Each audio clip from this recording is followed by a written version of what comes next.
దేవునికి స్తోత్రం. ప్రియమైన సహోదర సహోదరులకు శుభాభివందనములు. హేరసుదేని వాగ్దానము గలతీలకు రాసిన పత్రిక 4:10. మీరు దినమును మాసములను ఉత్సవకాలములను సంవత్సరమును ఆచరించుచున్నారు. చూడండి, క్రీస్తును వెంబడిస్తున్నటువంటి వారందరూ కూడా మరి దేవుని యొక్క వాక్యాన్ని అనుసరించి నడుచుకునేవారుగా ఉండాలి. తన ప్రజలుగా ఉన్నటువంటి వారందరినీ ప్రభు ప్రత్యేకముగా ఆయన కొరకు జీవించాలని సెలవిచ్చారు. అయితే ఒకప్పుడు లోకంలో పాపంతో శాపంతో నశించిపోతున్నటువంటి మిమ్మల్ని దేవుడు ఎంతో తన మహాకృప చేత ఆ లోక ఉరుల నుండి బంధకాల నుండి మిమ్మల్ని విడిపించి ఆయన ప్రజగా చేసుకున్నారు. ఆయన ప్రజగా ఉన్నటువంటి మీరు మరలా ఆ లోకం వైపు తిరిగి ఆ లోక విషయాల్లో వెళ్ళిపోతూ ఉన్నారేమో.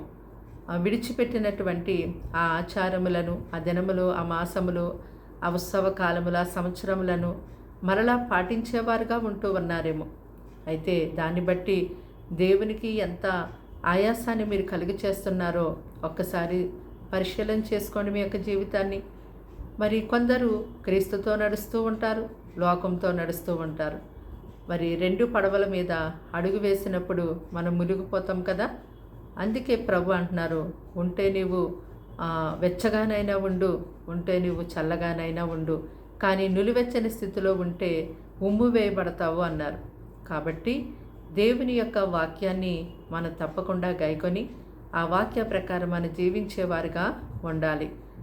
ఉత్సవములు, మాసములు, దినములు, సంవత్సరములు వీటన్నిటినీ ఒకప్పుడు నీ పాటించావు, ఇప్పుడు క్రీస్తుని వెంబడిస్తున్నావు కనుక మరి దేవుని యొక్క ఇష్ట ప్రకారము మనం జీవించేవారుగా ఉండాలి. ప్రార్థన. దేవానికి వందనములు, స్తోత్రాలు, స్తుతులు చెల్లిస్తాం తండ్రి. ఈ మాటలు వింటున్నాను బిడ్డల్ని మీ రక్తంతో కడిగి ముట్టి స్వస్థపరిచి బలపరచండి. వారికి వారింటి వారికి రక్షణ ఇవ్వండి అయ్యా. ఇంకనూ కూడా లోకాన్ని విడిచిపెట్టలేని వారుగా వారు ఉంటూ ఉన్నారేమో తండ్రి. లోక విషయాల మీద ఇదిగో తండ్రి వారు ఆ యొక్క ఆశను వదులుకోలేకపోతున్నారేమో. వారిని దర్శించుము దేవా, వాళ్ళ లేవనెత్తము, సరిచేము, విడిపించము, కాపాడము తండ్రి. నీ వారిని స్థిరపరచము తండ్రి. వారిని, వారి కుటుంబాలని నీ కొరకు నీ కృపలో గొప్ప సాక్షులుగా నిలబెట్టండి.